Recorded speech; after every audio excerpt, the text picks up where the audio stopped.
Right, here we go on. So now let me present to you a sort of a summary here of what we think of when we have considerations of profit, income, development and growth in a company as an engineer when it comes to this global landscape, this geopolitical view of the world. Economics, politics, technology, geography, culture, social. One nice thing here in the social part. There are different styles and theories and methods of management. One way of managing that France is known for is sort of a paternalistic, paternel, a management paternalistic. And it comes from the fact that if you take the Latin root of the word father, pater, okay, and then we take the modern use of the word today, which is patron in French, the concept of pater, father, and patron explains this paternalistic method of managing in France, where we are very sensitive to social considerations, and even explains the socialist presence, the socialist thinking very strongly in French industry, French economy, French politics, and French management. And that is why in France, le sociétal, if you like, was sort of born in France, and French thinking has brought that to the world now as a geopolitical consideration, le sociétal. So the emotional, affective, viewpoints, friendship, whatever, those aspects, that a company has a responsibility to the planet, to this global landscape, to protect it, to keep it clean, and to preserve it. Not just exploit, manipulate for profit. Politics, okay, as an engineer, economics, culture, geography, technology, those are all the things, yes, that are very important. But I wanted very specifically to point out that social issue, which I think is very good to bring up because we're in France. Now, if you look here inside the circle, we're seeing the actual place or actions that are going to incur inside a company where these geopolitical global landscape information, happenings, events are influencing the company. Finance, suppliers, okay, competition, employees, unions, clients, management, partners. In the real life, day-to-day actions and what is happening in the company, this is where we're going to find the influences and effects of these different elements of geopolitical considerations on making our strategy. Go. Now, what is a global engineer? Which companies hire global engineers? What is the role of a global engineer?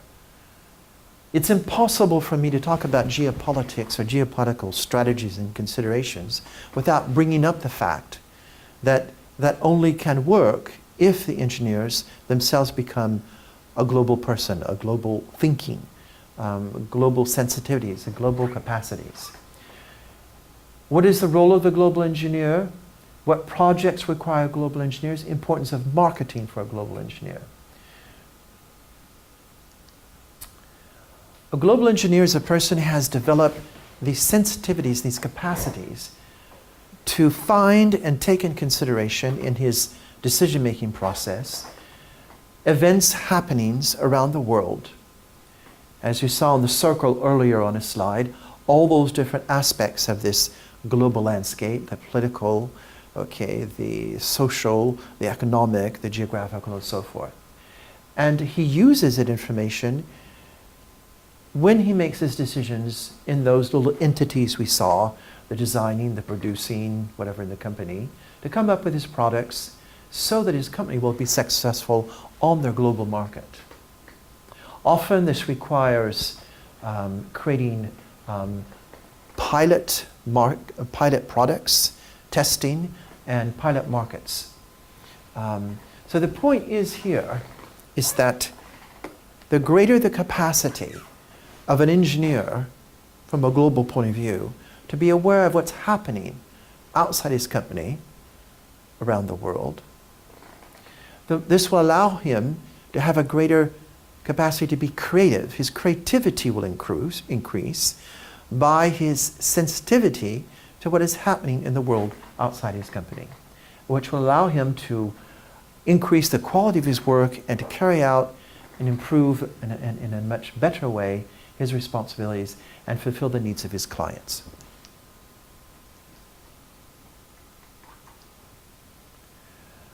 Who hires global engineers? Consulting firms, design and manufacturing, civil engineering. These are the basic groups of people that do.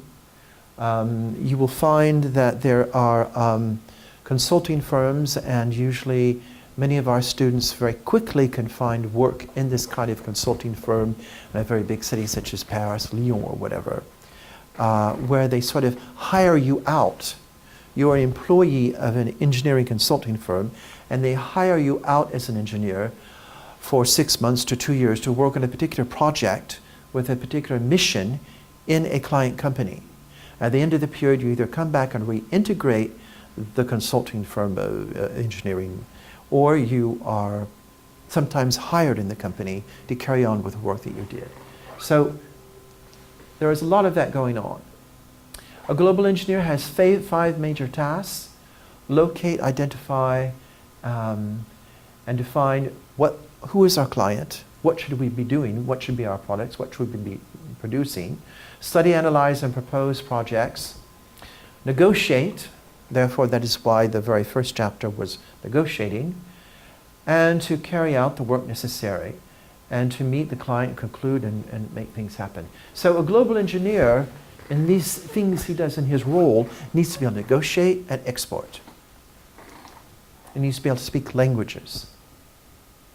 Of course, a very important thing to a global engineer from a geopolitical consideration is this, done by the management guru.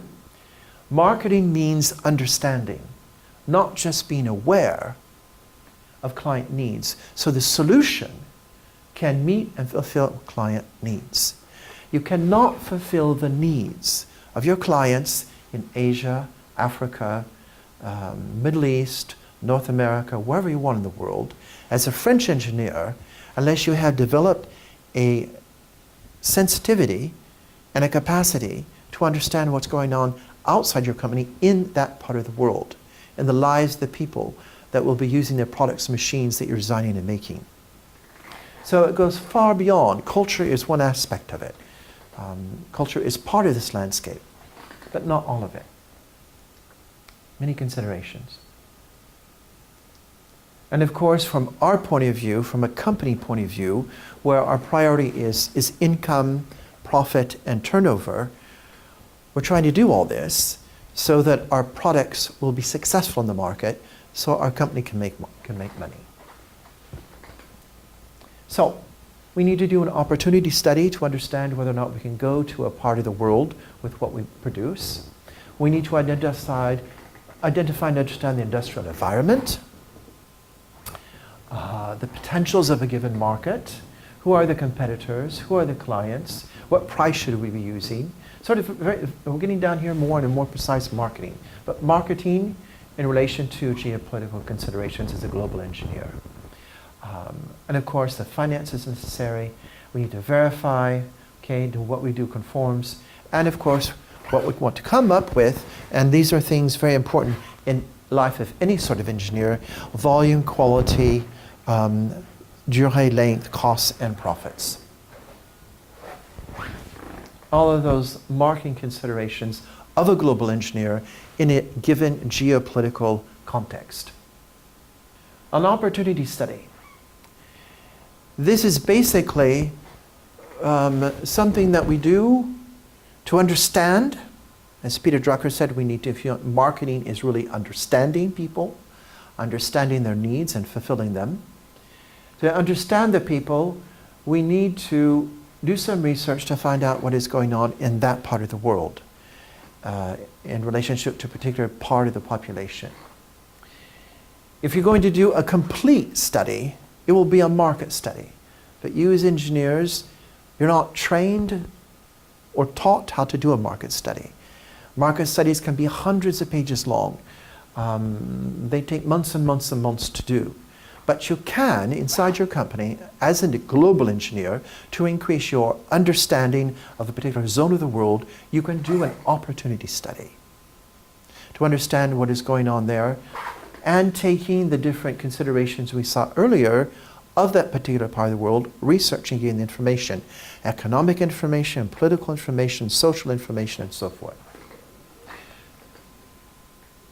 Now, we did bring up the fact earlier that there is an approach to do this, the funnel approach, which I have talked about and explained in other courses, marketing courses.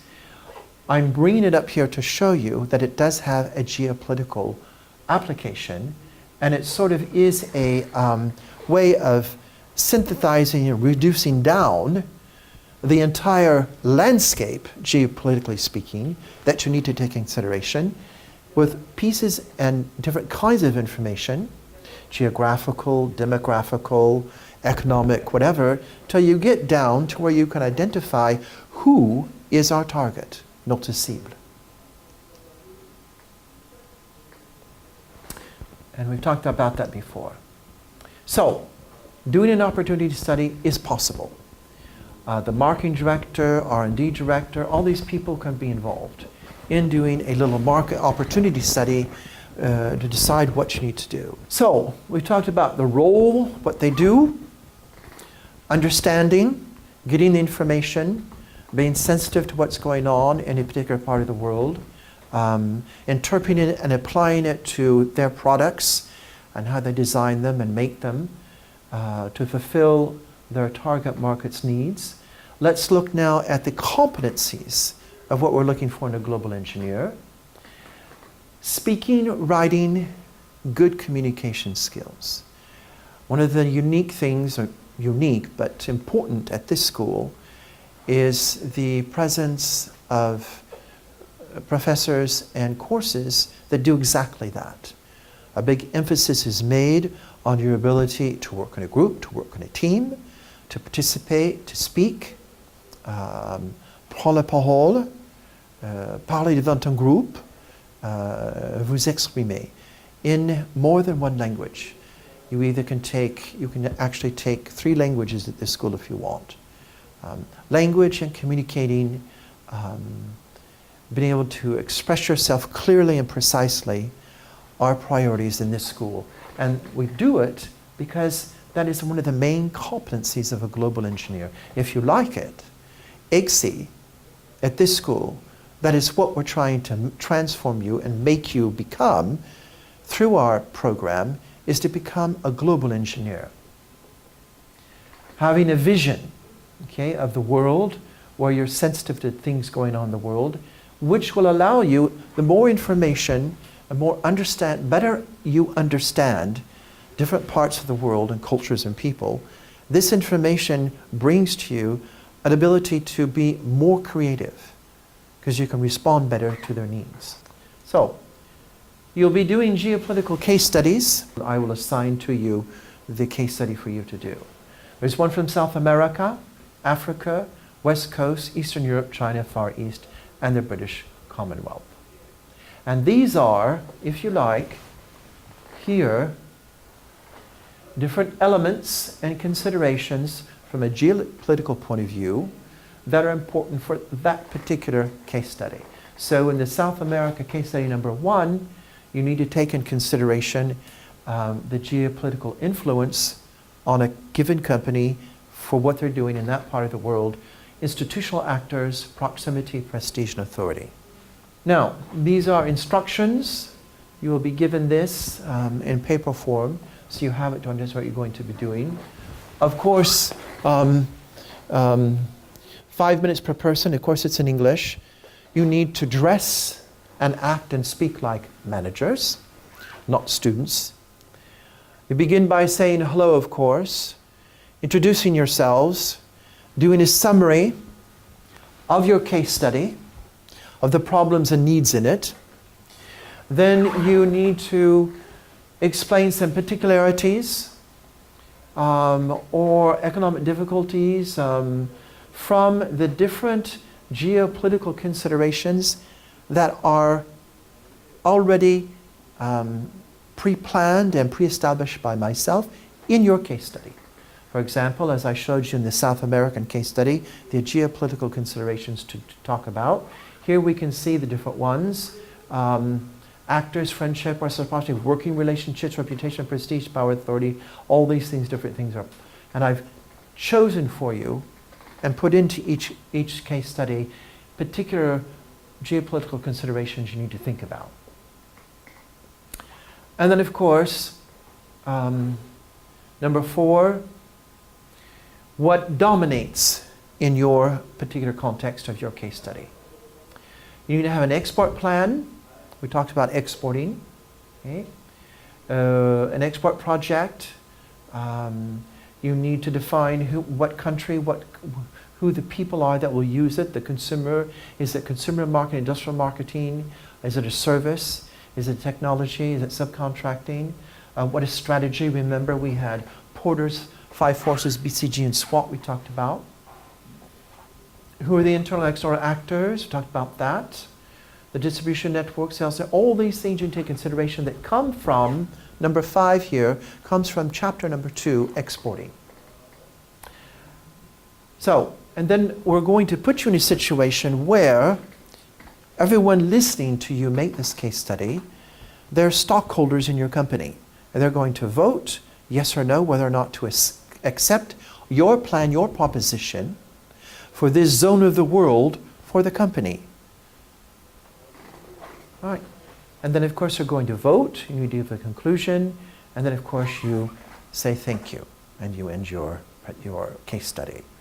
This includes some of the things from negotiating, this includes things from exporting, and this includes things from marketing. Okay? This is a global, this is a geopolitical case study. Everything is there. Okay? Not just 1 or 2 things, but everything is taken into consideration. All right. Well, basically, that's what I wanted to talk to you about. Negotiating, exporting in a geopolitical context as a global engineer. Thank you very much.